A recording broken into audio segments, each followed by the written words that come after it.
कपड़े धोने वाली बहू। शादी के पहले से ही विभा को कपड़े धोने का बड़ा शौक था। कभी नल के नीचे तो कभी तालाब के पास। अरे मेरी नीली वाली लुंगी नहीं दिख रही है। विभा की अम्मा कहाँ रखी है लुंगी? अरे वो तो विभा ने परसों ही धोकर रखी थी आपकी अलमारी में, देखो वहीं होगी। वो ना मैंने आज धो दी, मुझे लगा कि गंदी हो गई होगी। अरे कैसे गंदी हो गई थी, उसे तो मैंने पहना भी नहीं। हे भगवान, इस लड़की के कपड़े धोने की आदत से परेशान हो गया हूँ मैं। जितना तो घर में राशन नहीं आता उससे कहीं ज्यादा डिटर्जेंट पाउडर का खर्चा है। इसकी शादी करवा दो, शादी जाए अपने घर में ही करे काम, फिर चाहे घर के कपड़े धोने हो या पूरे गांव के।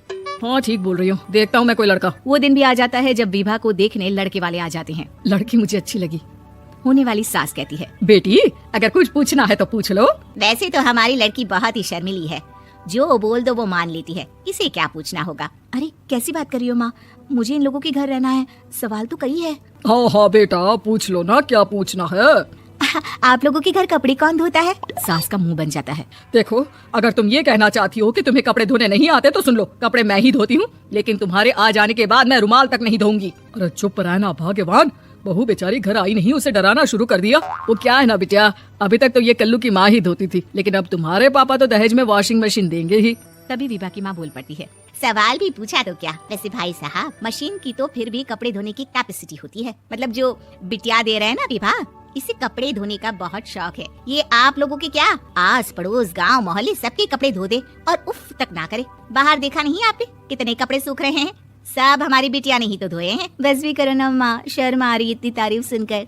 और तो और एक दाग निकाल कर दिखाओ तो मान जाऊँ। हाँ अच्छा माफ करना बेटा, मैंने गलत समझा, हमें तो रिश्ता बहुत पसंद है। और ऐसे जुड़ जाता है रिश्ता कपड़े धोने का शौक रखने वाली विभा का। उसकी शादी हो जाती है कोयला फैक्ट्री में काम करने वाले कल्लू के साथ। शादी के बाद अचानक विभा चिल्लाती हुई सास के पास आती है, सासू माँ, अरे सासू माँ कहाँ है आप? ये तो धोखा है, धोखा दिया आप लोगों ने मुझे। इसे ससुर के चक्कर के बारे में पता चल गया। अरे तो उसमें तुझे क्यों धोखा मिला है? अरे नल में पानी नहीं आता, कपड़े कैसे कब धुलेंगे?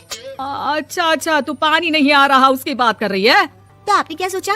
कुछ नहीं। अच्छा तेरी माँ ने कहा था कि कपड़े धोने का शौक है, तुझे याद आया मुझे।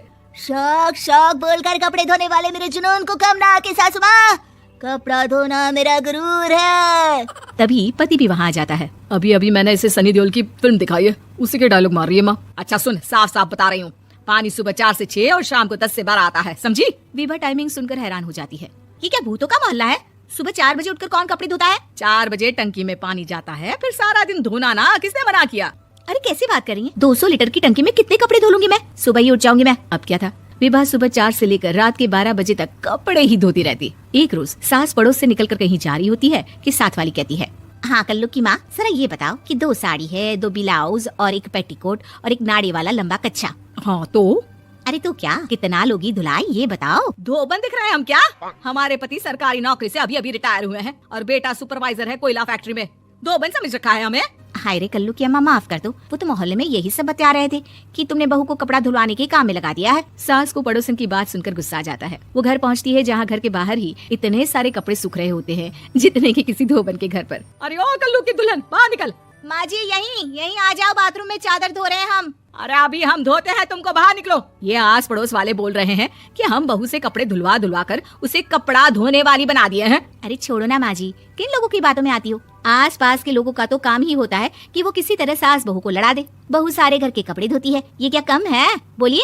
सास को भी लग जाता है कि वो बहू का ये संकीपन नहीं छुड़वा सकती, इससे अच्छा है कि खुद ही चुप हो जाए। एक रोज सास और बहू मंदिर जाते हैं जहाँ सास की साड़ी वहाँ खड़ी भीख मांगने वाली से मिलती है। माँ जी क्या बात है, आपकी साड़ी उस भिखारन से कितनी मिल रही है ना? हाँ देखो तो दोनों की साड़ी मिल रही है। क्या बात है कल्लू की अम्मा, तुम खुद को तो अफसर की बीवी बताती हो और ऐसी सिंपल सी प्लेन साड़ी पहनकर घूमती हो। सिंपल और प्लेन नहीं है ये साड़ी। तो क्या सोने के धागे से फूल बने हैं? कुछ भी सासू माँ, कुछ भी। हाँ बने थे इस साड़ी में सोने के धागे से फूल। मेरे पति लेकर आए थे मद्रास से स्पेशली मेरे लिए 10,000 की। ताहे भाई साहब इस भिखारन के लिए भी सेम टू सेम साड़ी लेकर आए होंगे 10,000 की। सास उस वक्त कुछ नहीं कहती, लेकिन बहू के साथ घर आती है और अलमारी से एल्बम निकाल कर लाती है। ये साड़ी देख रही है, ये वही साड़ी है जिसे मैंने अभी पहना था। इस साड़ी में ये जो चमकदार फूल दिख रहे हैं ना, ये सोने के धागों से काढ़े गए हैं, लेकिन तू लोकल वॉशिंग मशीन ब्रश से घिस कर सारे फूलों को निकाल कर साड़ी प्लेन कर दी। मुझे माफ कर दीजिए सासू माँ। और तो और, जब मैंने तुझे तेरी गलती के लिए कुछ नहीं कहा, लेकिन तूने तो सबके सामने मेरा मजाक ही बना दिया। क्यों? बहू को समझ में आ जाता है कि अब से उसका कपड़े धोना बंद।